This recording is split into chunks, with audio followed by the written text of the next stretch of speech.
bonjour, on est à bord de One Planet One Ocean et bon, Didac vient de croiser la ligne il y a juste une heure et on va vous faire un petit tour du bateau avec lui et il va nous raconter un peu l'espace où il a vécu ces derniers 104 jours. Donc on va faire en espagnol et je vais essayer de traduire juste après. Sí, en castellano. Sí. ¿No? Sí. Bueno, pues aquí estamos en mi casa durante 100 días. Esta es la zona que... Esta es la zona que he pasado más tiempo, ¿no? Porque es la zona que descanso, que como, que hago la estrategia de la meteorología. También tengo todo el sistema de comunicaciones. Y bueno, y también es el sitio donde tengo la salida para bueno, si hay que hacer maniobra con las velas o lo que sea, ¿no?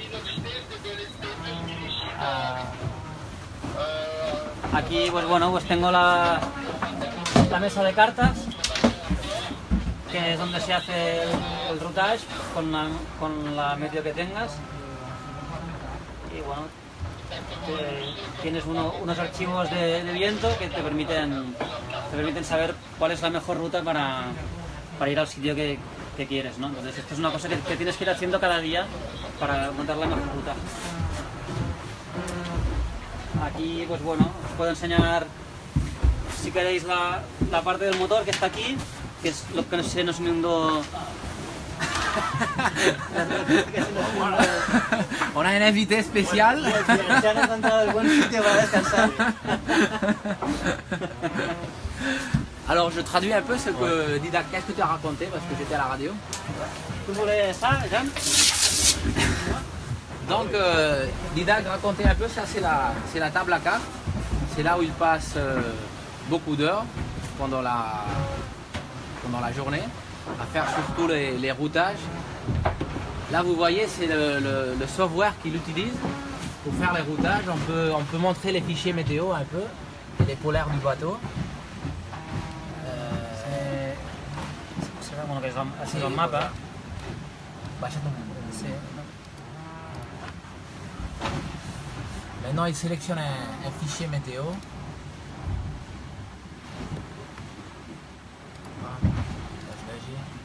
Et ici, vous voyez la direction, l'intensité du vent. Là, c'est quoi, Didac? C'est trace. Bueno, això és la ruta que he hecho, ¿no? Este grip es del día 21, es de hace 2 días que ya estaría por aquí. Pues en este momento pues tenía este viento, ¿no? Ça c'est Romain et Conrad. Sí, a las 3:30 de la mañana. El parte de las 8 no... Donc le que no la programme encara. affiche aussi la position des concurrents. Bueno, això m'ho baixo cada dia. Y bueno, pues a partir de aquí pues puedo hacer la ruta que sea mejor. En este caso, pues... Et Didac, ça c'est quoi? Ces écrans? Hay diferentes menús. Aquí puedo ver la información del viento y también es una pantalla de piloto automático, ¿no?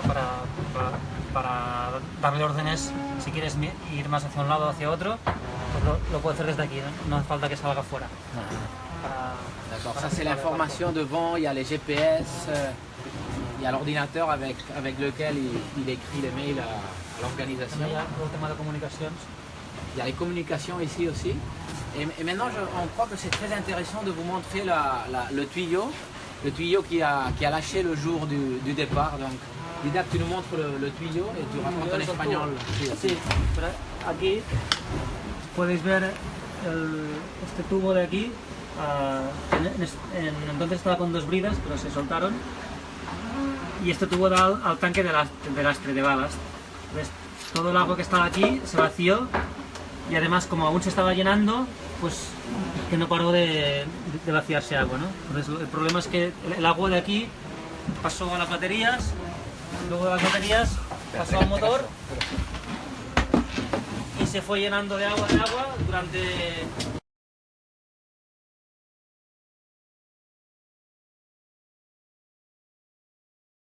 En français, ça c'est le ballast, on remplit d'eau.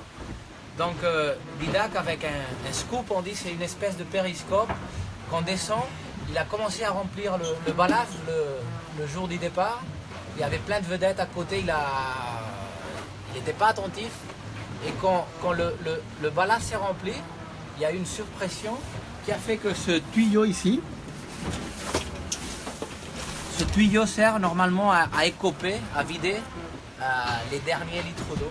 Donc ce tuyau a lâché et l'eau a commencé à rentrer ici. Il a remonté, il a touché le panneau électrique du moteur. Après il est parti sur, vous voyez ici il y a les batteries. Ça a rempli tout ça d'eau et finalement l'eau est arrivée et a inondé tout le compartiment moteur jusqu'à ce niveau. Donc ici on avait le régulateur de la génératrice. Il a été totalement cramé et ici on peut voir le double alternateur. C'est la solution qu'on a trouvée pour remplacer le régulateur de la génératrice. Vous pouvez voir ici aussi les radeaux de survie. Et Didac va nous raconter un peu maintenant sa petite cuisine. Didac. Bueno, es muy simple, hay solo un camping gas para calentar agua y entonces esta agua pues la pongo en la comida que normalmente es utilizada la mayoría y bueno, y luego el sobre pues estás un rato esperando y ya te lo puedes comer. Así que solo es el camping gas, el grifo tampoco lo he usado, así que se limita a esto. Es fácil y no hay que limpiar.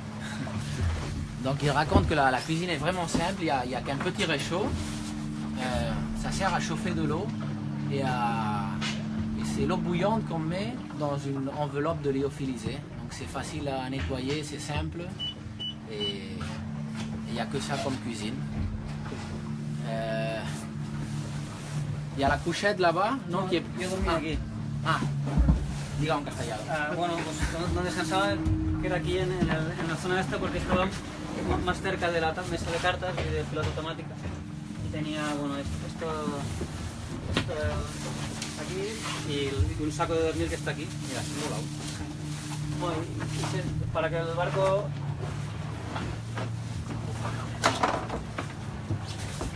cuando el barco va separando de lado, pues ponía esto para no caerme al suelo.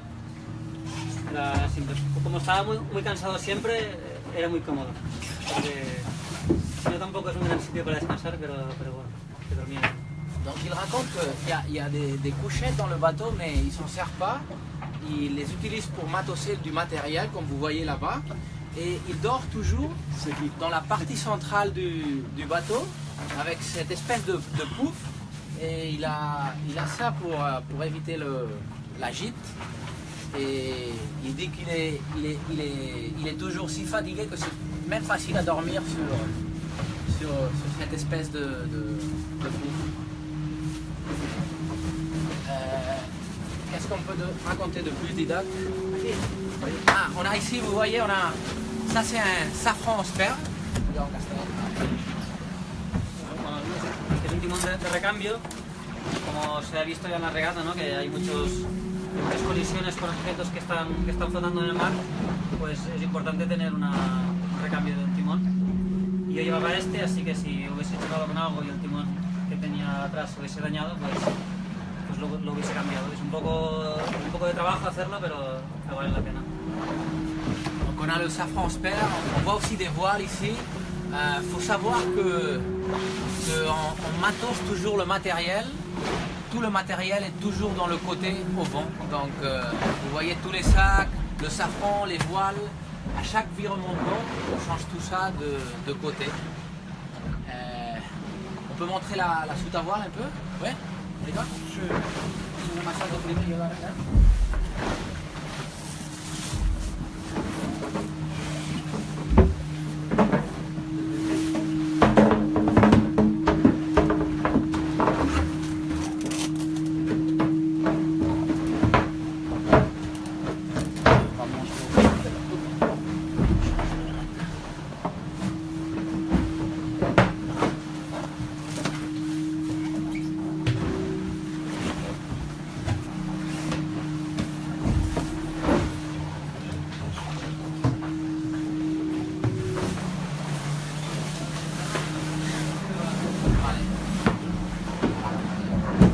avant pour la lumière.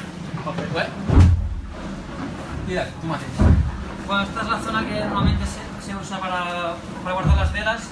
Lo que pasa es que normalmente en la regata van más atrás porque como vas en vientos portantes las velas y el peso del barco va atrás. Y si hace poco viento pues sí que lo llevas más adelante, ¿no? Lo puedes poner a un lado o a otro. Y por lo demás pues solo hay más tanques de lastre. Pero es una zona que realmente estás muy poco en el barco, la tienes cerrada para que no pase el frío. Y bueno, lo usas para esto, para hacer el masaje también. Y bueno, hay que darle también lo que hago es para guardar la basura que vas generando, ¿no? Que al cabo de 100 días es bastante también. On est dans la soute à voile. Il n'y a pas beaucoup de voiles maintenant parce que normalement quand on navigue en portant, les voiles sont derrière. Et c'est un espace où il y a les voiles et sinon on ferme souvent ici pour essayer que la chaleur s'échappe. Il y a aussi les poubelles qu'on garde juste dans l'étrave et c'est pas un lieu où Didac a passé beaucoup de temps dans ce tour du monde.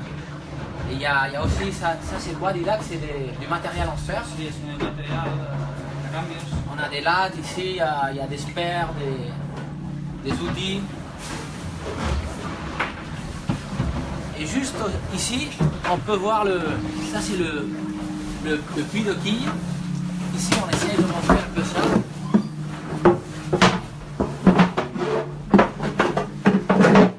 Ça c'est quoi ça? Perinas, tío. Sí, digo en castellano. Sí. Esto es el pistón hidráulico. En este barco hay dos que sirven para mover la quilla. Al bascularla pues ganamos mucho contrapeso, ¿no? Y el barco pues va más rápido.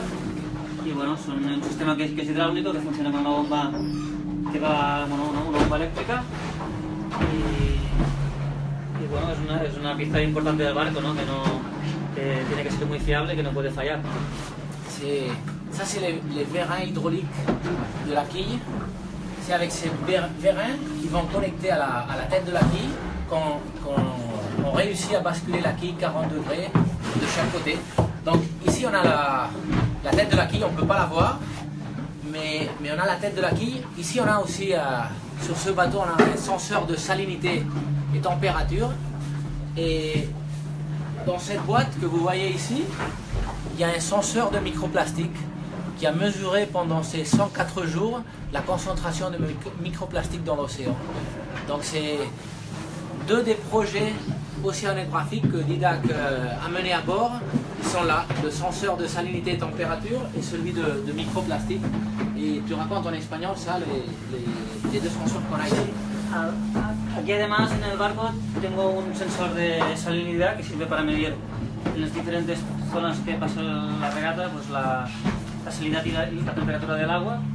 Y esa caja de ahí pues lo que hace es medir la concentración de microplásticos en el agua, ¿no? Para hacer estudios científicos acerca de la contaminación, pues esta máquina de ahí pues coge agua de la caja de la quilla y analiza el agua para ver si hay plásticos y si hay contaminación. ¿No? Sí. Ouais. Merci beaucoup. Gracias.